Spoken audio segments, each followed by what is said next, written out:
আসসালামু আলাইকুম। এই ভিডিওতে আমরা জাভাস্ক্রিপ্টের ক্লাস নিয়ে সম্পূর্ণ একটা ধারণা পেয়ে যাব। ওকে, এখানে কি বলছে দেখেন, JavaScript 2015 also known as ES6 introduction is JavaScript classes. তার মানে যখন ES6 আসে তারপর থেকে কিন্তু জাভাস্ক্রিপ্টের ক্লাসটা ইন্ট্রোডিউস হয়েছে, ঠিক আছে। ওর এখানে বলছে যে ECMAScript 2015 সালের পর থেকে, ঠিক আছে, এই জাভাস্ক্রিপ্ট ক্লাসেসটা ইন্ট্রোডিউস হয়েছে। ভালো কথা। JavaScript classes are template for JavaScript object. So JavaScript ক্লাসেসটা কি? একটা হলো টেমপ্লেট বা স্ট্রাকচার, ঠিক আছে। এটা একটা অবজেক্টের একটা স্ট্রাকচার বা টেমপ্লেট, সেই জিনিসটা বলছে। ওকে, তাহলে আমরা সরাসরি চলে যাই যে সেই স্ট্রাকচারটা কীরকম হবে সেটা দেখার জন্য। JavaScript classes syntax use the keyword classes to create a class. তার মানে আমরা যদি একটা ক্লাস ক্রিয়েট করতে চাই তাহলে অবশ্যই তার আগে লিখতে হবে ক্লাস নামের একটা কিওয়ার্ড, ঠিক আছে। এই যে ক্লাস নামের কিওয়ার্ড, এই জিনিসটা আমাদের লিখতে হবে যদি আমরা ক্লাস একটা বানাতে চাই। Okay, always add a method name a constructor, এবং তার ভিতরে একটা ক্লাসের নাম থাকবে। তো ধরেন একটা ক্লাস নামের কিওয়ার্ড দিলাম, ক্লাসের নাম থাকবে, তার ভিতরে সবসময় এই কনস্ট্রাক্টর যে নাম আছে এই কনস্ট্রাক্টর সেম একজ্যাক্টলি এই নাম দিয়েই একটা মেথড তৈরি করতে হবে, ঠিক আছে। সেই জিনিসটা বলছে। সো এইটার একটা এক্সাম্পল দিচ্ছে ঠিক এরকম যে ফার্স্টে একটা ক্লাস কিওয়ার্ড দিতে হবে, তারপর ক্লাসে একটা নাম দিতে হবে। সাপোজ এখানে একটা ক্লাস কিওয়ার্ড দিচ্ছে, সেটার নাম দিচ্ছে হলো কার, তার ভিতরে কনস্ট্রাক্টর নামের একটা মেথড অ্যাড করতে হবে। সো এখানে কনস্ট্রাক্টর দেখেন, এখানে কনস্ট্রাক্টর যে বানানটা আছে সেটা দিতে হবে। এখানে যদি আপনি বড় হাতে সি দেন তাহলে কিন্তু হবে না, একজ্যাক্টলি যেই নাম আছে সেই নাম ইউজ করতে হবে। ওকে, আমরা চাইলে সেই আপনার কনস্ট্রাক্টর মেথডের প্যারামিটারও কিন্তু আমরা রিসিভ করতে পারি, ঠিক আছে। এই যে নেম ইয়ার দিয়ে এগুলোও কিন্তু রিসিভ করতে পারি, এবং যে নেম এবং ইয়ার যেগুলো রিসিভ করলাম সেগুলো আমরা কিন্তু এইভাবে সেট করে দিতে পারি। দিস ডট নেম হবে হলো name, this dot year equal to হবে year. So by the way this দিয়ে কিন্তু দিস সম্পর্কে কিন্তু আমি অলরেডি আলোচনা করে রাখছি, ঠিক আছে। আপনি যদি সেই ভিডিওটা না দেখে থাকেন আমি ভিডিও ডিসক্রিপশন বক্সে সেই ভিডিওটা দিয়ে দেবো, চাইলে সেই ভিডিওটা দেখে আসতে পারেন। The example above create a class name A car. So উপরের যে এক্সাম্পলটা দিচ্ছে সেটার মধ্যে একটা ক্লাস ক্রিয়েট করছে, সেটা নাম দিচ্ছে হলো কার।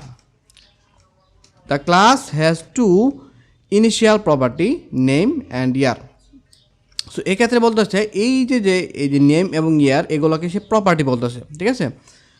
এ JavaScript class is not an object. একটা জিনিস মনে রাখতে হবে যে আমরা যে ক্লাসটা ডিফাইন করছি সেটা কোনো অবজেক্ট না, এটা জাস্ট একটা কাঠামো বা একটা স্ট্রাকচার, ঠিক আছে। সো এই স্ট্রাকচারটা ইউজ করে আমরা অ্যাকচুয়াল একটা অবজেক্ট ক্রিয়েট করতে পারবো।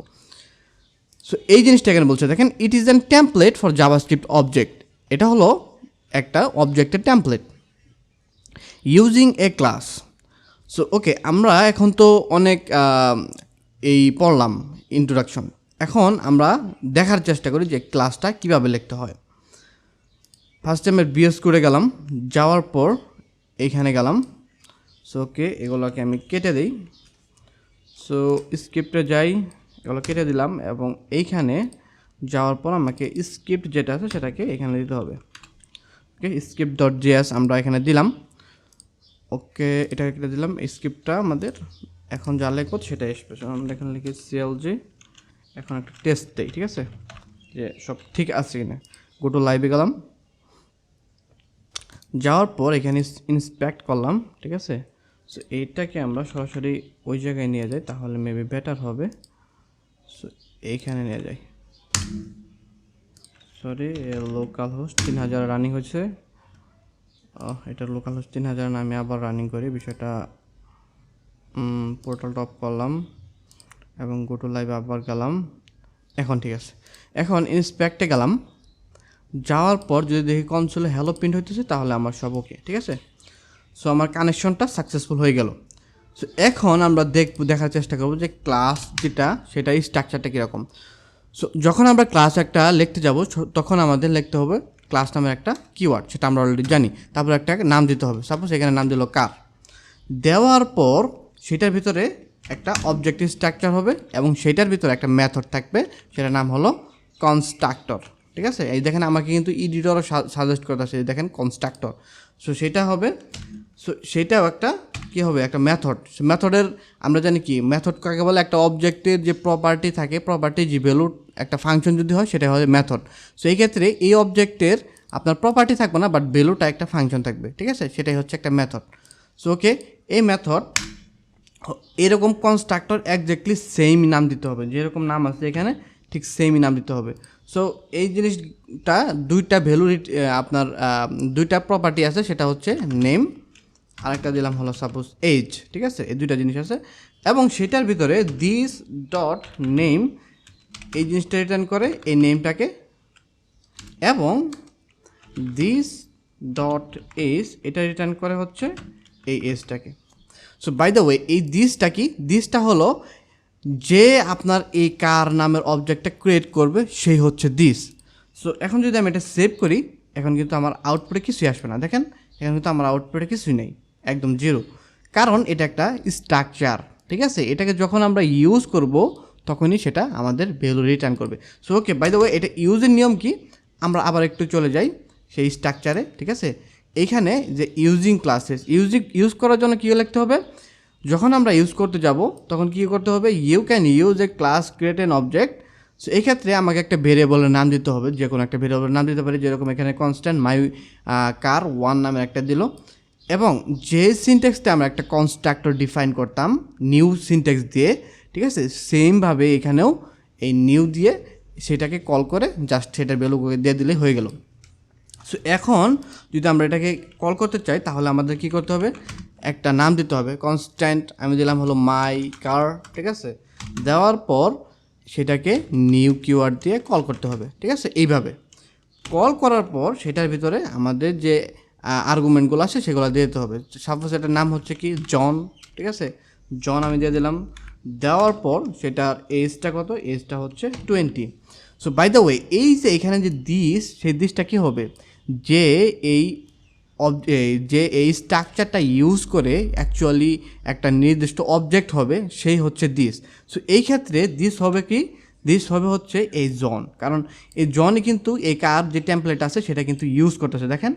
সো এই যে নিউ কার যেটা আছে সেটা কিন্তু ইউজ করে সে একটা অ্যাকচুয়াল অবজেক্ট ক্রিয়েট করতেছে। সো এখন আমরা যদি এটাকে কনসোল ডট লগ করি, যেরকম মাই কার, তাহলে দেখতে পারবো এটা একটা অবজেক্ট, ঠিক আছে। আমি একটু যাওয়ার পরে ইন্সপেক্টে গেলাম, দেখেন এটা কিন্তু একটা অবজেক্ট, ঠিক আছে, এই দেখেন এটা কিন্তু একটা অবজেক্ট।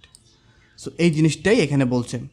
সো তাহলে ক্লাসের যে সিনট্যাক্স সেটা সম্পর্কে আপনারা অলরেডি একটা ধারণা পেয়ে গেলেন, ঠিক আছে।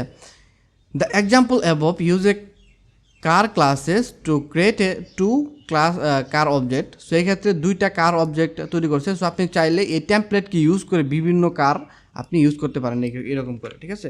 সো আপনি চাইলে, আমি একটু যাই বিএস করে, ওকে গেলাম, যাওয়ার পর এখানে আমরা যদি চাই এরকমভাবে আমরা আরও কারগুলোকে সেটা ক্রিয়েট করতে পারবো। সেক্ষেত্রে যদি আমরা মাই কার টু সেটাকে দেখি, সেটাও কিন্তু একটা অবজেক্ট হবে, এবং প্রত্যেকটা অবজেক্টই কিন্তু ভিন্ন ভিন্ন হবে, দেখেন। এখন যদি যাই, এটাকে আমি একটু ছোটো করি তাহলে মেবি বেটার হবে। সো এখন যদি যাই, দেখেন এই যে এটা জন নামের একটা অবজেক্ট ক্রিয়েট হয়েছে, অডি নামের আর একটা অবজেক্ট ক্রিয়েট হয়েছে, তাহলে বিষয়টা আপনারা clear, okay. The example above, so এই জিনিসটা বলছে যে কার ক্লাসেস টু ক্রিয়েটেড টু কার অবজেক্ট, দুইটা কার অবজেক্ট তৈরি করছে। The constructor method is call it automatically when a new object created. আপনি যখন এইভাবে নিউ একটা ক্লাসকে আপনি কল করবেন, সেক্ষেত্রে ভিতরে যে কনস্ট্রাক্টর মেথড আছে সেটা অটোমেটিকলি কল হয়ে যাবে, ঠিক আছে। সো এটা হচ্ছে ক্লাসের একটা বৈশিষ্ট্য। দ্য কনস্ট্রাক্টর মেথড, সো এই যে কনস্ট্রাক্টর মেথড, এই কনস্ট্রাক্টর মেথড সম্পর্কে এখানে বলছে the constructor method is a special method. এটা একটা স্পেশাল মেথড, ঠিক আছে। It has to have the exact name constructor. এই যে কনস্ট্রাক্টর যে নামটা, এইটার নামটা একজ্যাক্টলি কনস্ট্রাক্টর হতে হবে। যদি আপনি অন্য নাম দেন তাহলে কিন্তু হবে না, কি ইভেন আপনি যদি কেস সেন্সিটিভ করেন, যেরকম ছোটো হাতের বড় হাতের বাঞ্জাই দেন, তাও কিন্তু হবে না। It is an executed automatically when a new object created, সেটা অলরেডি আমরা জানি, এখানে বলছে it is an use and initialise object and property. So এটা আমরা ইউজ করি যেরকম অবজেক্টের প্রপার্টি যেগুলো ইউজ করছি সেগুলোর মতো এগুলো ইউজ করি, ঠিক আছে। If you do not define constructor method, JavaScript will a empty constructor method. আপনি যদি এই যে টেমপ্লেটটা ইউজ করলেন, সেক্ষেত্রে আপনি কনস্ট্রাক্টর দিলেন না, সেক্ষেত্রে কিন্তু জাভাস্ক্রিপ্ট ভিতরে অটোমেটিকলি একটা কনস্ট্রাক্টর নামের মেথড তৈরি করে নেবে, সেই জিনিসটা এখানে বলছে। তো ক্লাসেস মেথড, ক্লাসের যে এই যে আমরা একটা কনস্ট্রাক্টর নামের একটা মেথড দেখলাম না এখানে, যে এইখানে কিন্তু একটা কনস্ট্রাক্টর নামের বিল্ট ইন মেথড আছে ক্লাসের। সো চাইলে আমরা কিন্তু নিজস্ব একটা কনস্ট্রাক্টরের মতোই একটা মেথড আমরা বানাইতে পারি কারো ক্লাসের ভিতরে। সো সেই জিনিসটাই বলছে, ঠিক আছে, ক্লাসেস মেথড, ঠিক আছে। Classes method R created with the same syntax as an object method. So আমরা যেরকম অবজেক্টের যেরকম মেথড লিখছি ঠিক সেই রকম সিনট্যাক্সে আমরা ক্লাসের মেথডগুলো লিখব।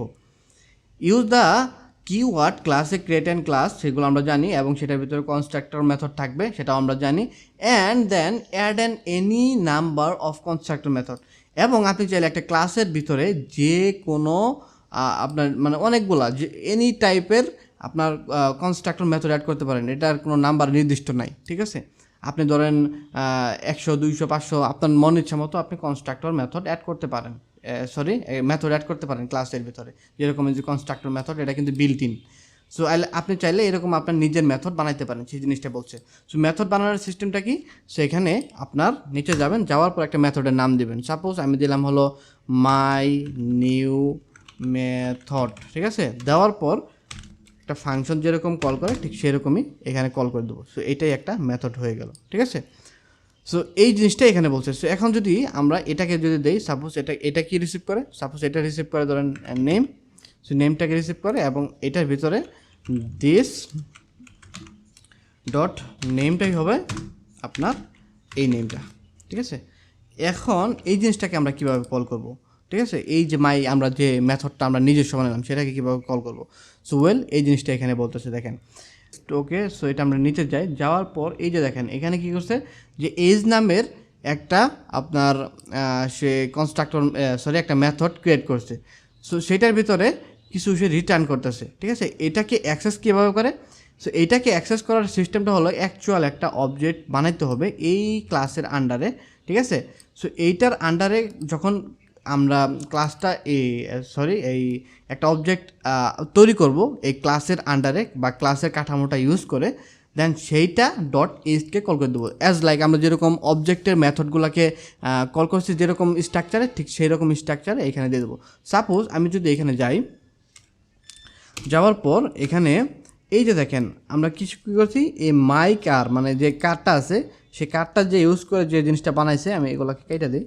সো মাই কার বানাইছি, বানানোর পরে সেটার ভিতরে একটা অ্যাকচুয়াল অবজেক্ট ক্রিয়েট হয়েছে। সো সেইটার ভিতরে কী আছে, এই যে মেথডটা আছে। সো আমি জাস্ট আমরা যেরকম যে অবজেক্টের মেথডকে কল করতাম ঠিক সেমভাবে এখানে আমরা এটাকে কল করতে পারি। বাট এখানে খেয়াল রাখতে হবে এই যে স্ট্রাকচার সেটাকে কল করা যাবে না। কার ডট আপনি যদি দেন এই যে মাই নিউ মেথড, তাহলে কিন্তু সেটা হবে না। সো অ্যাকচুয়াল একটা অবজেক্ট বানাইতে হবে। সো সেই অবজেক্টের আন্ডারে এভাবে ডট দিয়ে মাই নিউ মেথড এইভাবে আপনি অ্যাক্সেস করতে পারবেন। দেখাই মাই নিউ মেথড সেটা, অ্যান্ড সেটাকে কল করে দিতে হবে। এখন যদি আমি এটাকে সেভ দিই, সেভ দেওয়ার পর যদি এখানে যাই, যাওয়ার পর সেটা কি আনডিফাইন আসতেছে, ওকে ভালো কথা। ওকে, সেক্ষেত্রে আমাকে এখানে মেথডের ভিতরে সেটা পাস করে দিতে হবে। সো এটার ভিতরে আমরা কি পাস করে দিতে চাই, মাই অবজেক্টটা যেটা আছে সেটাকে পাস করে দিতে চাই। সো এই ক্ষেত্রে যদি যাই, আনডিফাইন পাইতেছে, ওকে। সো প্যারামিটার কথা বাদিয়ে দিলাম, প্যারামিটার একটু পরে আসতেছি সেটা, ঠিক আছে।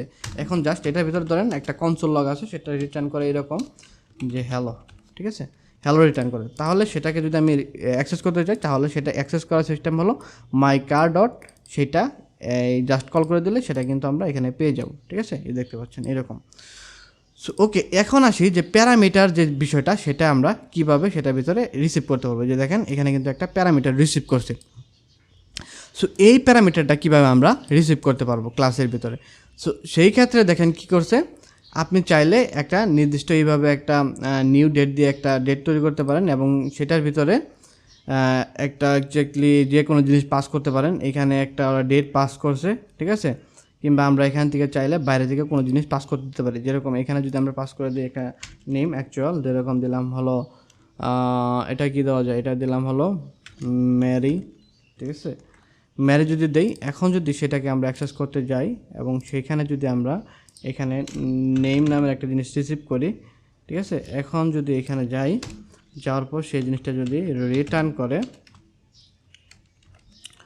আর এটি রিটার্ন করে এই নেমটাকে, তাহলে আমরা সেই জিনিসটা দেখতে পারবো। দেখেন মেরিটাকে সেটা কিন্তু আমরা দেখতে পাচ্ছি। সো এইভাবে আমরা চাইলে এখানে কিন্তু প্যারামিটারও পাস করে দিতে পারি, ঠিক আছে। সো এটা প্যারামিটার হিসাবে এখান থেকে আর্গুমেন্টও পাস করে দিতে পারি। সো আশা করি বিষয়টা আপনারা ক্লিয়ার হয়ে গেছেন। সো এই জিনিসটা এখানে বলছে। সো ব্রাউজার সাপোর্টের কথা বলছে, এই ব্রাউজার সাপোর্টেড করে, এবং অবভিয়াসলি এখানে বলছে ইউজ স্ট্রিট মোড। সো যখন আপনি ইউজ স্টেট মোড ইউজ করবেন তখন কিন্তু আপনাকে যে ইউজ স্টেটের যে সিনট্যাক্সটা আছে সেটা ইউজ করতে হবে। সো এক্ষেত্রে যদি আপনি যেরকম করে একটা ডেট দেন, সেটা যদি ভেরিয়েবল না বলে দেন যে এটা কী হবে, লেট হবে, কনস্ট্যান্ট হবে নাকি বার হবে, সেটা যদি আপনি না বলে দেন তাহলে কিন্তু সেটাকে আপনার ইরর দিবে যদি ইউজ স্টেট মোড ইউজ করেন। সেটাই বলছে, দেখেন এই জিনিসটা কিন্তু কাজ করবে না। সেক্ষেত্রে আপনাকে এইভাবে বলে দিতে হবে এটা কনস্ট্যান্ট, সো কিংবা লেট, এটা ভেরিয়েবলের নামটা বলে দিতে হবে, সেক্ষেত্রে এটা কিন্তু কাজ করবে, সেই জিনিসটা এখানে বলছে। সো এই হলো ক্লাসের ওভারঅল একটা ইন্ট্রোডাকশন। আশা করি আপনারা বিষয়টা বুঝতে পারছেন, এবং নেক্সট টিউটোরিয়ালে আমরা ক্লাসের ইনহেরিটেন্স নিয়ে আলোচনা করব। সো এই টপিকটা কিন্তু খুবই ইম্পর্টেন্ট। সো নেক্সট টিউটোরিয়াল দেখা হচ্ছে। টিল দেন টেক কেয়ার, এবং আপনি যদি চ্যানেলে নতুন হয়ে থাকেন অবশ্যই হিট দ্য সাবস্ক্রাইব বাটন। আল্লাহ হাফেজ।